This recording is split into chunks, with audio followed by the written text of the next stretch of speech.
Hola, muy buenas. Para este video vamos a recorrer esta calculadora de riesgo. Recuerden que la tarea es venir aquí a esta calculadora e ingresar su propio ejemplo de un riesgo. Si es un riesgo asociado a la seguridad de la información, excelente. Si es un riesgo asociado, no sé, al robo de una casa, perfecto. No hay ninguna diferencia. Lo que quisiera es que evaluemos el riesgo de manera general. Recuerden que la seguridad de la información no solamente cubre la parte de informática, sino que abarca a las personas, incluso la infraestructura física y hasta las políticas con las que se gobierna una empresa. Entonces, cualquier ejemplo es bienvenido como parte de, pues, en el ámbito de la seguridad de la información. Ok, en la primera columna tienen el código. Esto es cuando hacemos una evaluación de riesgo real en una empresa, utilizaremos esos códigos para mencionar a la gerencia cuál es el riesgo al que nos referimos. En este caso, quisiera que ingresen aquí su número de cédula para saber cuál es el ejemplo que cada uno va a aportar, dado que esto es un recurso compartido. Ok, aquí ponemos el nombre del riesgo, nombre descriptivo. Por ejemplo, este es sufrir ataque de man in the middle, hombre en el medio, comprometiendo la confidencialidad de la información. Y aquí la descripción completa del riesgo, que pueden poner: los servidores de producción no están cifrados, lo cual es esto es una vulnerabilidad, lo cual representa un riesgo de ataque de hombre en el medio. La amenaza es los hackers, los atacantes que puedan aplicar esa técnica de hombre en el medio. Esa es la amenaza y esa es la vulnerabilidad. Recuerden que el riesgo no es más que la probabilidad de que una amenaza como un atacante pueda explotar una vulnerabilidad y esta tenga un impacto en los activos de una empresa. Eso es el riesgo. Muy bien, ya dicho esto, vamos a movernos al siguiente tab. Como ven, esta parte era solo de identificar. Aquí solo hay escalas. En el segundo tab está la escala de probabilidades. Recuerden esto, la escala de probabilidades tiene que ver con qué tan frecuente, y aquí sale la frecuencia de esta columna, se puede manifestar este riesgo. Puede ser a diario, puede ser en décadas, como por ejemplo un terremoto, una vez al año. Entonces aquí tendrán toda la escala con un peso. Y cuando la escala es, por ejemplo, muy alta, cuando el riesgo es muy alto, el peso es 5. Cuando es muy baja, el peso es 1. Ok.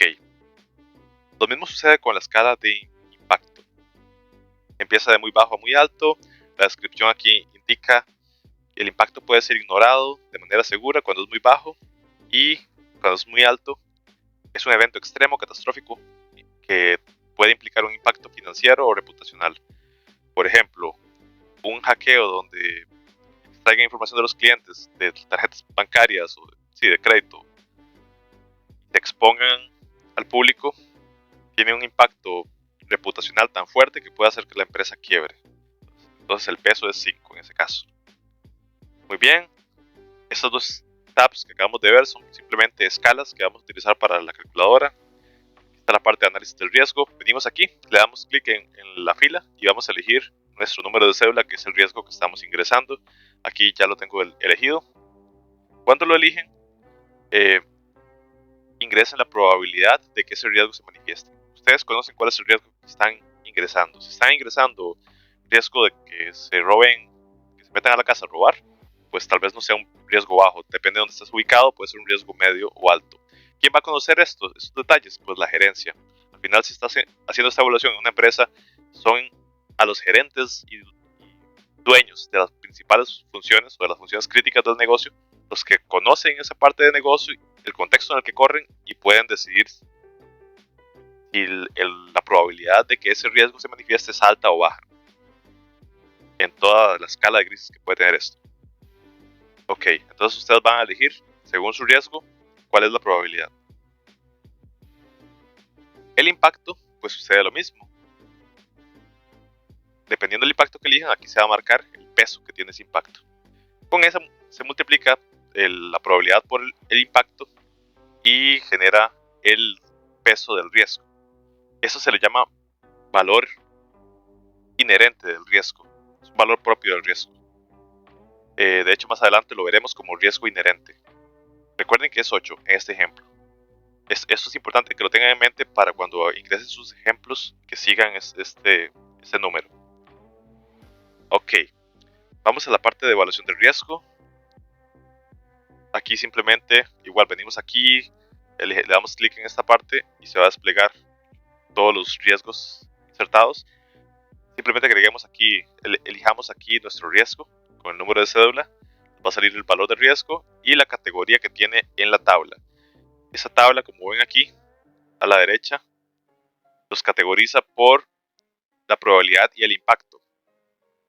En este caso tiene categoría en la matriz de riesgos, está aquí, porque la probabilidad era 2 y el impacto era 4.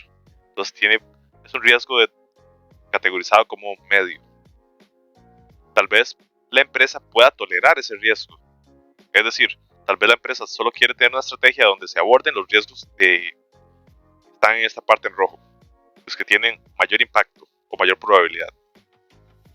Entonces, los riesgos que estén en amarillo, y eso dependerá de cada organización cómo quiera manejarlo, pero tal vez quieran tolerar ese riesgo cuando está en amarillo, en esta parte de la matriz de riesgos. Aquí, por ejemplo, indica cómo se lee esa matriz. En la parte alta dice que el peso del riesgo tiene que ser mayor a 13. Se considera un riesgo alto cuando el valor del riesgo es mayor a 13.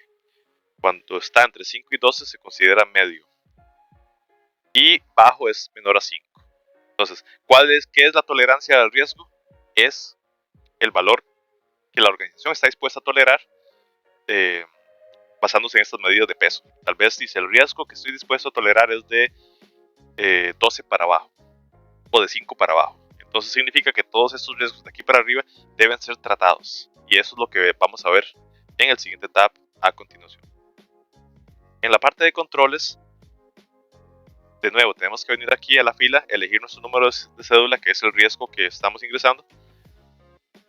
Y aquí implementar un control para reducir la probabilidad o el impacto. Y noten bien esta distinción. Si eligen un control, como en este caso es el implementar un cifrado en tránsito, el cifrado va a permitir que en el caso de esta información que está, por así decirlo, transparente, que se transfiere de una parte de la red a otra sin cifrado, al cifrarlo, si existe un ataque de hombre en el medio, el atacante puede estar en la red y puede hacerlo, pero no va a tener, la información no va a ser visible para esa persona. Entonces, este control específico reduce el impacto, porque siempre se va a poder hacer un ataque de hombre en el medio, pero el impacto de que lo hagan es mucho menor. Entonces, podemos decir que el impacto aquí se reduce en 3. Aquí tenemos una escala del 1 a 5 de cómo se reduce el impacto. Simplemente elijamos el que nos parezca más conveniente. Incluso en este caso podemos decir que es más alto que 3, pero dejémoslo en 3. Y este control va a reducir el impacto. Tengamos eso en mente para la siguiente parte, que es la de riesgo residual. Aquí de nuevo tenemos que elegir nuestro número de cédula y va a salir el riesgo inherente, que era 8 como recordamos, y el riesgo residual. El riesgo residual se saca al aplicar el control. Recordemos que el control, de nuevo volviendo al tab anterior, redujo el impacto en 3. Redujo 3 el impacto. ¿Cuál era el impacto del riesgo que teníamos? Si volvemos aquí al análisis del riesgo, el impacto era 4. Teníamos un impacto de 4. Pero con este control lo reducimos en 3. Entonces el impacto nos quedaría en 1. 4 menos 3, 1. Entonces tenemos que el riesgo ahora tiene un impacto de 1 una vez aplicado el control. ¿Qué pasa en este último tab? Hacemos un cálculo final donde la probabilidad se multiplica por el impacto. Es decir, 2 por 1 y nos da 2, que es el riesgo residual. Entonces a este punto tenemos que llegar donde ya tenemos el riesgo inherente y el riesgo residual después de aplicar un control y saber que ese control redujo o el riesgo o la probabilidad, y a partir de ahí pues ajustarlo, ¿verdad? ¿Cómo quedaría el riesgo ahora que ya existe un control específico para tratarlo. Entonces, de eso consiste ese trabajo. Bueno, muchísimas gracias y cualquier duda quedo atento.